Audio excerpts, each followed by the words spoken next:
روایت کے جملے یہ ہیں ثم التفت الى اہل المجلس فقالت، اس کے بعد بی بی اہل مجلس، اہل محفل، انصار و مہاجرین کا کافی ایک جمعیت جو ہے وہ وہاں پہ موجود تھی، ان کی طرف جو ہے وہ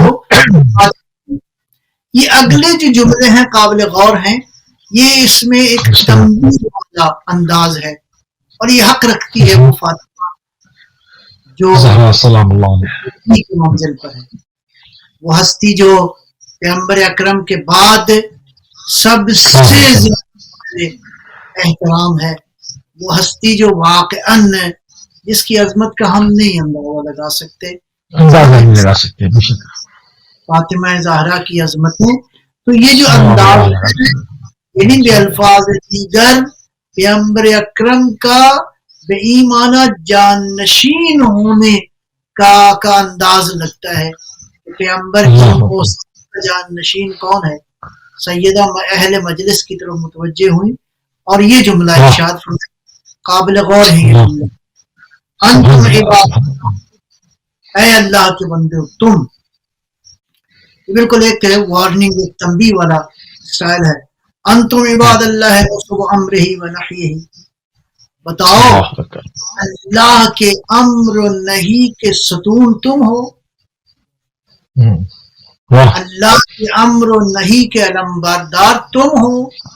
یعنی اللہ نے تمہارے ساتھ کوئی میرا مطلب ہے ڈائریکٹ معاملہ کیا ہے، یہ رسول اللہ کی ذات ہے جو اس کے بعد ہم ہیں. یعنی اللہ انتم عباد اللہ نصب امرہ و نحیہ و حملت دینہ و وحیہ، کہ اللہ کا دین جو ہے اللہ نے تمہارے سے اور اس کے وحی کے حامل تم ہو.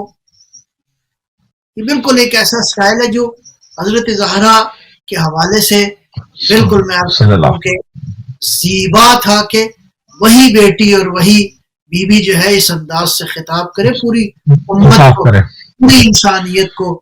یعنی جہاں جہاں تک نبی اکرم کی رسالت کا دائرہ ہے یہ خطاب وہاں تک ہے، اگرچہ یہ براہ راست ان کو خطاب تھا جو سامنے موجود تھے.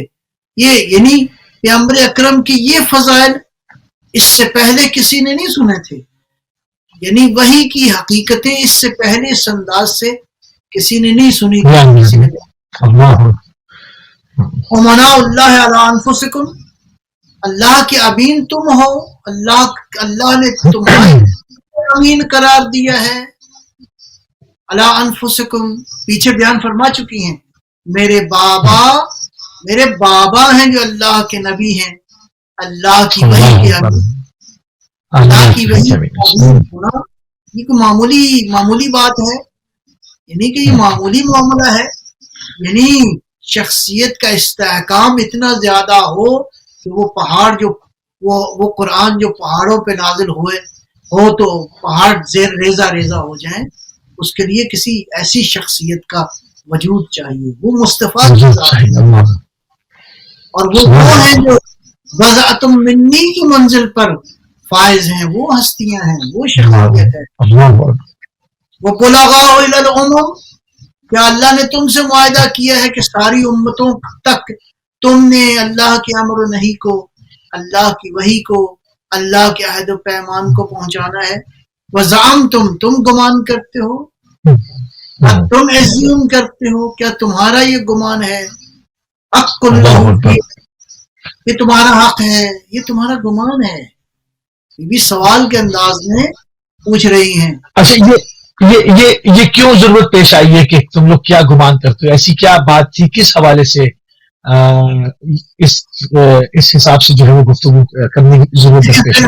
جو اس خطبے سے سمجھ میں آ رہا ہے، میں سمجھتا ہوں کہ پیغمبر اکرم کے بعد بہرحال یہ میں تاریخی مباحث میں نہیں جانا چاہتا کہ کس انداز سے دین کی حقیقتوں کو سمجھنے کی ضرورت تھی.